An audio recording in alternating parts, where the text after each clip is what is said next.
Bismillahirrahmanirrahim. Assalamualaikum warahmatullahi wabarakatuh. Salam perubahan.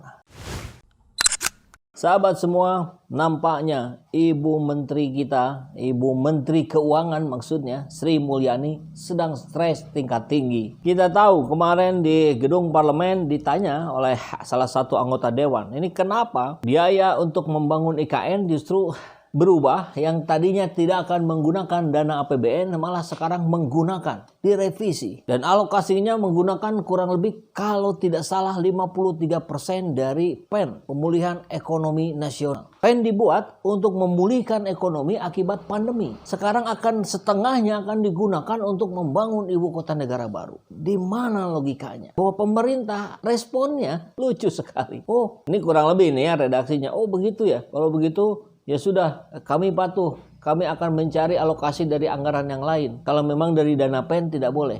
Loh, kok respon level tingkat menteri seperti itu? Saya sebagai rakyat jelata membayangkan saja apa yang terjadi sebelumnya ketika memutuskan untuk menggunakan dana PEN. Apakah tidak ada diskusi di dalamnya gitu? Brainstorming, kan ahli banyak di situ. Pakar undang-undang tentu harusnya ada. Atau misalkan bayangan saya ini di dalam diobrolkan, oke, kita coba aja lah pakai dana PEN. Wah bahaya, itu nanti melanggar. Yaudah nggak apa-apa, dicoba aja dulu. Siapa tahu anggota dewannya setuju. Kan sudah bersepakat. Kesalahannya bukan di kita aja, tapi juga ada di anggota dewan.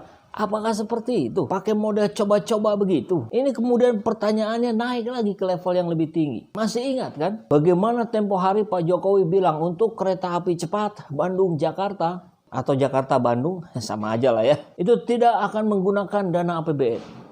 Kemudian direvisi, menggunakan dana APBN. Ibu kota negara juga sama. Karena ini akan menghabiskan berapa? 466 triliun, maka kita tidak akan menggunakan dana APBN. Kemudian direvisi lagi. Untuk tahap awal akan menggunakan dana APBN dulu. Ngatur negara kok coba-coba? Apakah tidak ada sebuah analisa yang akademis yang mampu membuat sebuah perencanaan yang matang? Ingat loh, gagal dalam merencanakan sama dengan merencanakan kegagalan. Itukah yang mau dipakai? Kereta api cepat kita dengar mundur lagi. Baru akan bisa beroperasi di pertengahan tahun 2023. Berapa kali mundur ini? Lantas sekarang untuk yang IKN, respon Sri Mulyani sangat begitu dangkalnya. Gak bayang ya, kemudian kumpul lagi di kantor Menteri Keuangan. Tuh kan benar apa saya bilang, ini ada menteri nih yang gak bisa dikendalikan, ngomong. Publik jadi tahu sekarang. Udahlah cari anggaran lagi dari alokasi yang lain, yang aman. Publik jangan sampai tahu. Begitu kah? Seperti undang-undang ini disahkan di jam 3 dini hari. Saat rakyat terlelap tidur. Ada yang bilangnya, beberapa orang di komen video-video saya, hati-hati ini memprovokasi untuk membenci pemerintah. Kita sayang pemerintah, makanya kita kritisi.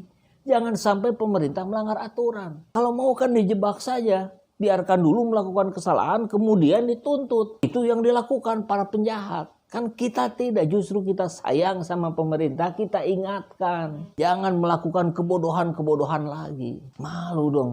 Makin lama kau makin kalah sama rakyat jelata ini penguasa.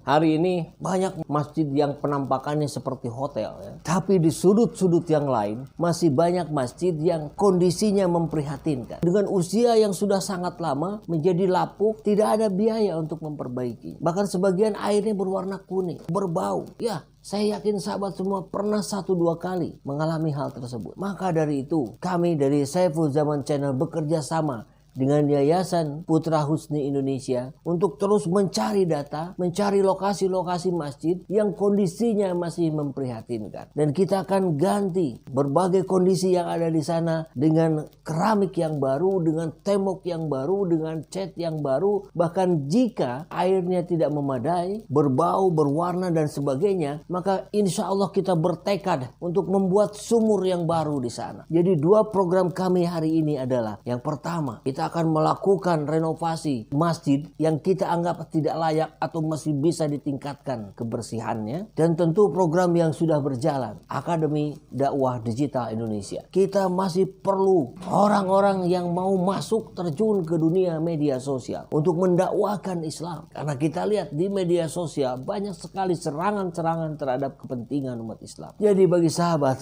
yang ingin membersamai kami dalam program-program YPHI, renovasi toilet masjid, Akademi Dakwah Digital, silakan salurkan donasinya ke rekening yang ada di sini dan silakan mengkonfirmasinya ke nomor yang ada di sini.